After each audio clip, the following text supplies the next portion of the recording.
अस्सलाम वालेकुम। क्या आप जानते हैं कि घर की बुनियादों में होने वाली सिर्फ एक गलती आपकी 20 साल की कमाई को डुबो सकती है। इसी खतरे के पेश नज़र मैंने ये 3D वीडियो बिल्कुल बुनियाद से लेकर छत तक और छत से लेकर टावर तक स्टेप बाय स्टेप इस तरह से आसान अल्फाज में और आसान मॉडल में समझाई है कि जो आप देखकर बिल्कुल आसानी से समझ जाएंगे कि कौन से स्टेप पर कब क्या करना चाहिए। मैं हर स्टेप पर आपको समझाता रहूंगा, जहाँ जो चीज़ें ज़रूरी हैं वो आपको बताता रहूंगा ताकि आपको अच्छी तरीके से इल्म हो जाएगा। तो ये 120 गज का सिर्फ स्ट्रक्चर मैंने बनाया है, क्योंकि अगर स्ट्रक्चर आपका बिल्कुल ठीक होगा, बुनियाद बिल्कुल ठीक होगी, तो इंशाल्लाह इसके ऊपर जो फिनिशिंग होगी वो सब कुछ ओके होगी। मैंने ये 120 गज के मकान के हिसाब से ये वीडियो बनाई है, क्योंकि कॉमन ज़्यादातर 120 गज का ही मकान होता है। लेकिन आप ये पूरा जो प्रोसीजर है इसको 80 गज, 60 गज, 240 गज तक इसको लेके जा सकते हैं। बाकी फाउंडेशन अलग अलग किस्म की होती है, लेकिन यहाँ पर मैंने फुटिंग फाउंडेशन का इस्तेमाल किया है, जो हमारे यहाँ रेगुलर आप देख सकते हैं। ठीक है ना। तो आपको नज़र आ रहा है ये प्लॉट होता है, आपका कोई प्लॉट हो सकता है। तो हो सकता है कि इस पर कोई मार्किंग ना हो, तो सबसे पहले सोसाइटी की तरफ से या केडी की तरफ से इसको मार्किंग की जाती है। आपको आपके प्लाट का साइज़ पता लगे और उसी के अंदर फिर आपने कंस्ट्रक्शन करनी होती है। तो इस तरह की मार्किंग होगी, तो आपका जो प्लॉट साइज़ अगर 120 गज़ है तो उसकी ये भी हो सकती है, 45 फीट इसकी डेप्थ हो सकती है और उसकी चौड़ाई सामने से 24 फीट हो सकती है। फिर आपको इसके बाद लेआउट जो आपने नक्शा बनवाया होगा, तो नक्शे के हिसाब से जो है फिर आप उसको लेआउट करेंगे, यानी जो ठेकेदार होगा, जो सुपरवाइज़र होगा, वो नक्शे के हिसाब से इसको लेआउट करेगा ताकि कहाँ-कहाँ जो है वो खड्डे मारने हैं पिलर की फुटिंग के लिए। तो आप जो है नक्शा लाज़मी बनवाइएगा। नक्शे के बगैर आप काम करेंगे तो फिर आपको क्या-क्या मसाइल हो सकते हैं, इसके लिए भी मैं एक वीडियो बनाऊँगा, तो उसको भी लाज़मी देखें। तो बगैर नक्शे के आप मकान मत बनवाइएगा, वरना बाद में आपको परेशानी होगी। तो बहरहाल नक्शे के मुताबिक फिर इसकी जो है वो फुटिंग कहाँ-कहाँ आई है वो लेआउट बन जाता है, इसमें टैंक वगैरह और कितने पिलर आएँगे सब हो जाता है। फिर इसके बाद वो जो ठेकेदार साहब हैं वो इसको खुदवाते हैं। अब खुदवाने से पहले जो है एक सॉइल टेस्टिंग होती है ज़मीनों पर, ताकि पता लग जाता है कि कितनी स्ट्रेंथ है, तो उसके हिसाब से गहराई जाती है। ठीक है ना।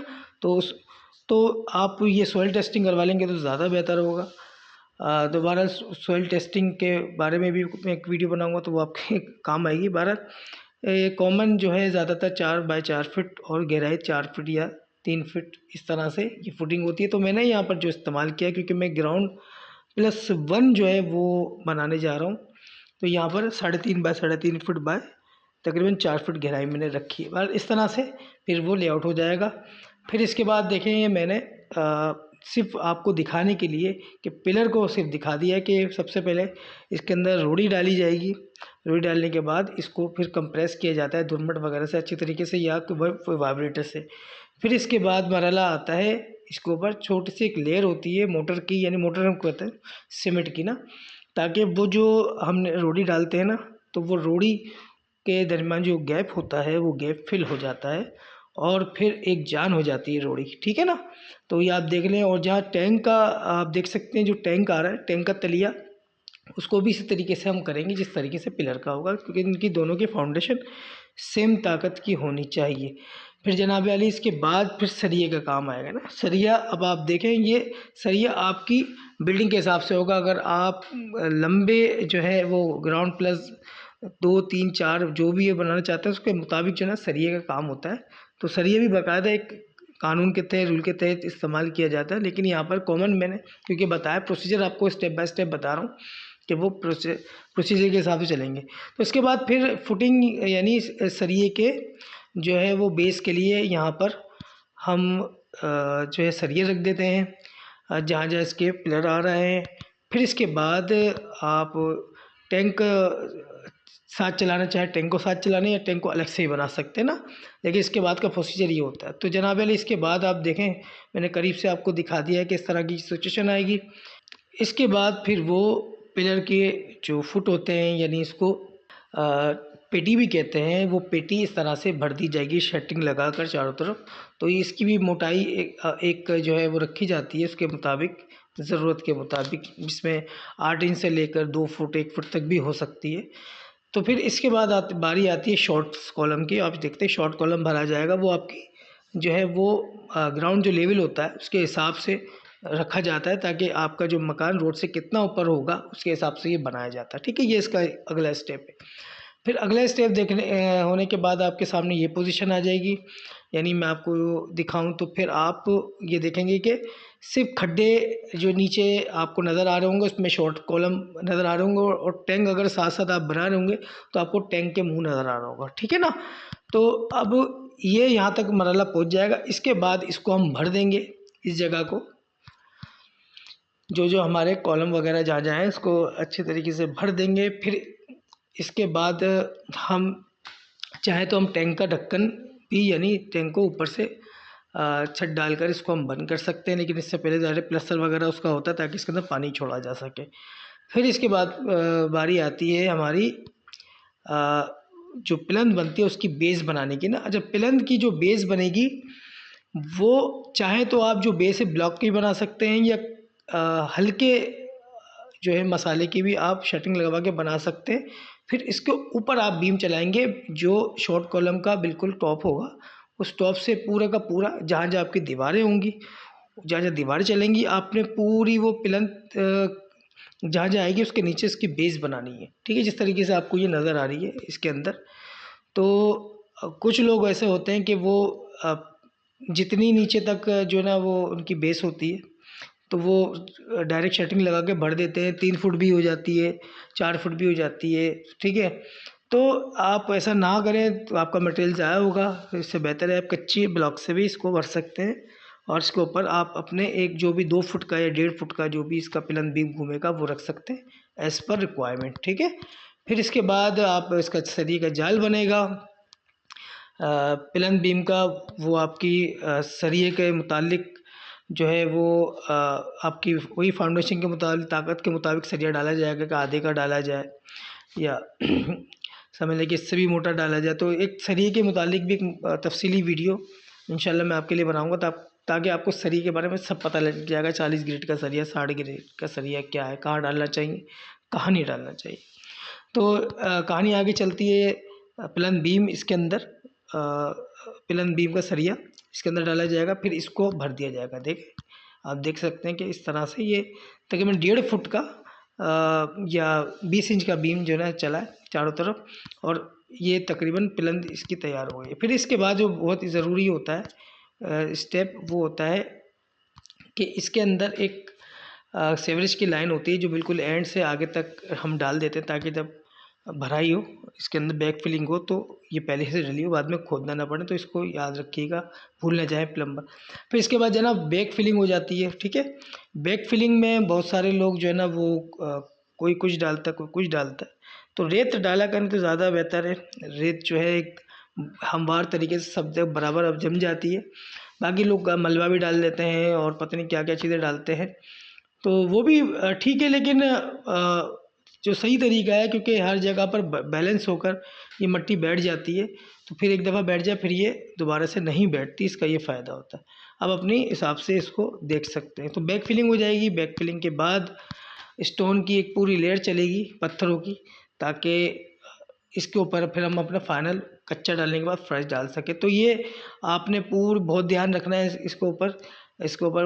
तकरीबन 8 इंच की भी मिल जाती है, 10 इंच की भी, और 6 इंच की भी रोड़ी मिल जाती है। तो रोड़ी पत्थर जो होता है फिर इसके ऊपर हम लोग जो है वो डालकर इसके ऊपर धुरमट लगाते हैं। तो ये लेवल जो है हमें इससे नीचे रखना होता है, जो हमारा प्लंथ बीम है यहाँ तक हमने इसको फाइनल करके रखना होता है। ठीक है ना। और आप ये देख सकते हैं कि ड्राइंग के मुताबिक टैंक का वो एरिया मैंने नीचे रखा है और कमरों का ऊपर रखा है। तो एक स्टेप जो है ना नीचे ही रखा जाता है, ताकि यहाँ पर हम मोटरसाइकिल वगैरह और हो सके कार की अगर जगह बनाई हुई तो वहीं रहती है। टैंक का भी नीचे रहता है इसके और बाहर के जो मेन गेट है वो भी उस पर ज़्यादा सीढ़ी नहीं बनानी पड़ती। ठीक है ना। तो खैर यहाँ तक सॉइलिंग का स्टेप आ गया। फिर इसके बाद आप ये देख सकते हैं कि मैंने पीछे की तरफ अभी तक कोई सॉइलिंग नहीं की। इसकी वजह ये कि वहाँ पर प्लम्बिंग की लाइनें डलेंगी ना। ठीक है, आप जो इसके बाद जो अहम तरीन मरहला है वो डीपीसी का है। आप ये देखें ये काली सी एक लेयर चल रही है, ये दरअसल क्या है, ये वाटर को प्रूफिंग कोटिंग होती है जो सेम थोड़ से और सेलिंग से बचाती है बिल्डिंग को ना। तो इसके ऊपर ये किया जाता है। तो ये जो है आप करेंगे तो ये आप लाजमी करेंगे। ये मुख्तलिफ मार्केट में मुख्तलिफ किस्म के केमिकल के साथ मिलाई जाती है। कोई थैली भी डाल देता है मोटी, कोई तारकोल भी डाल देते हैं, तो मुख्तलिफ होता है, लेकिन ये लाजमी आप कराइएगा।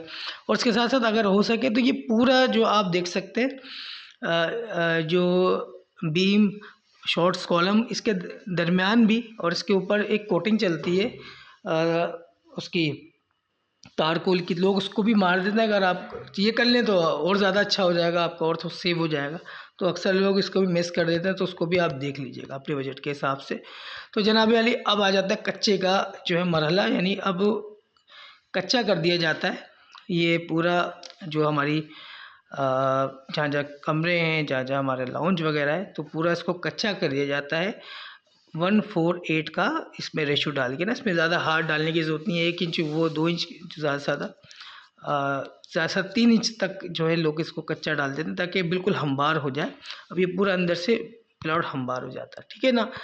अब ये आपके ने डाल दिया है। अब इसके बाद और आपकी आती है मेसनरी वाल का जो है वो मरला।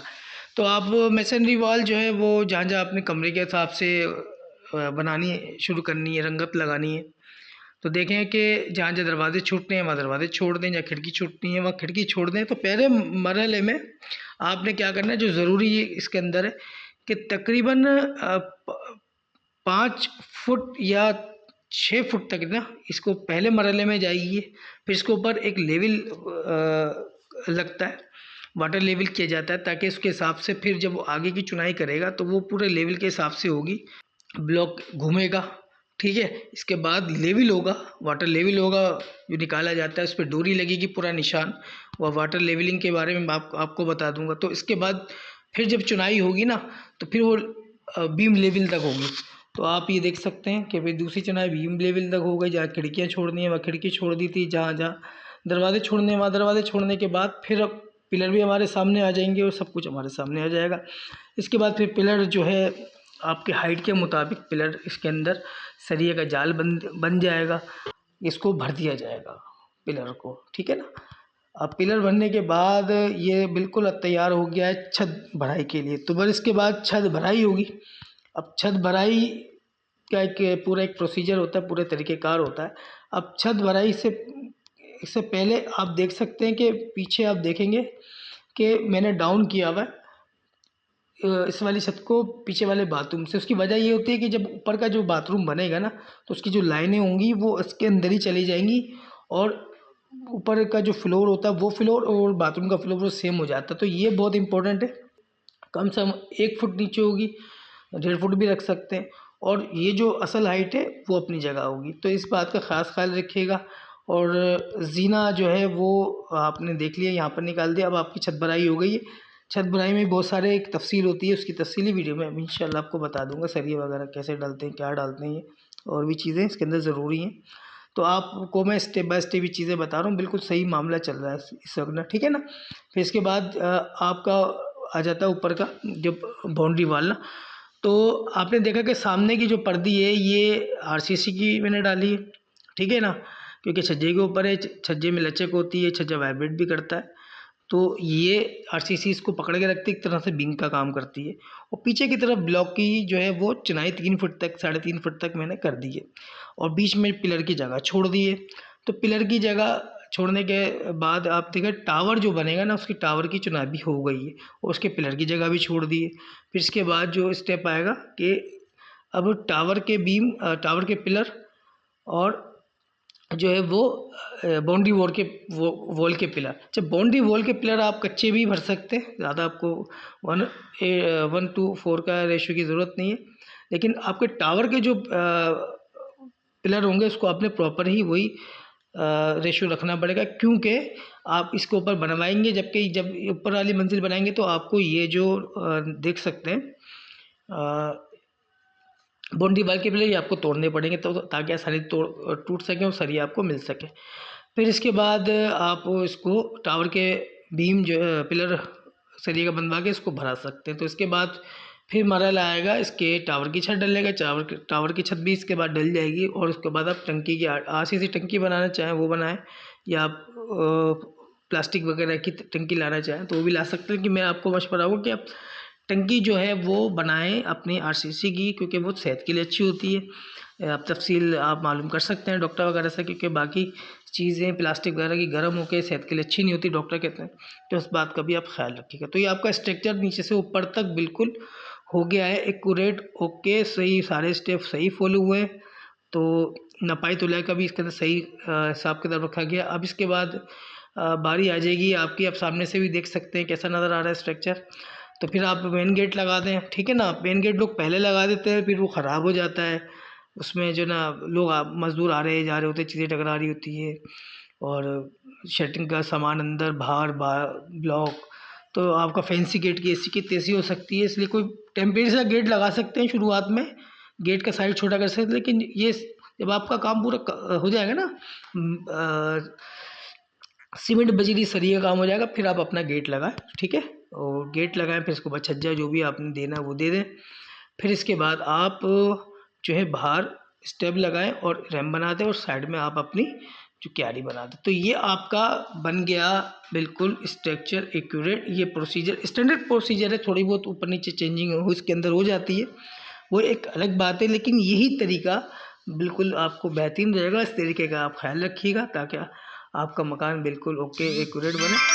और उम्मीद है कि आपको ये वीडियो पसंद आएगी। तो उम्मीद है ये यूज़फुल वीडियो आपको बहुत पसंद आई होगी, बहुत आपको समझ में आ गया होगा कि एक मकान बनाने का तरीका क्या है, और आप आराम से अपना मकान बना सकते हैं बगैर किसी नुकसान के। आपको कोई परेशानी भी नहीं होगी अगर आप 120 गज का मकान बनाने जा रहे हैं या 80 गज का मकान बनाने जा रहे हैं। आरसीसी मकान बनाने का तरीका आपको पता लग गया होगा। तो इसको जो है अपने जहन में रख लें, और इस वीडियो को अपने पास सेव कर लें, शेयर कर लें, ताकि जो मकान बनाना है उनको पता लग जाए, ताकि वो किसी परेशानी में मुब्तला ना हो। और किसी भी किस्म का सवाल हो, किसी भी किस्म की हेल्प चाहिए मुझसे, तो आप बेफिक्र होकर रब्ता कर सकते हैं, कमेंट कर सकते हैं। किसी भी किस्म के इशू पे वीडियो चाहिए तो उसका भी बता दें, इंशाल्लाह वो भी आपको मिल जाएगी। और अगर वीडियो आपको पसंद आई तो उसको लाइक कीजिए, शेयर कीजिए, सब्सक्राइब कीजिए, और नई आने वाली वीडियो पे इंशाल्लाह मिलते हैं। तब तक के लिए अल्लाह हाफिज़।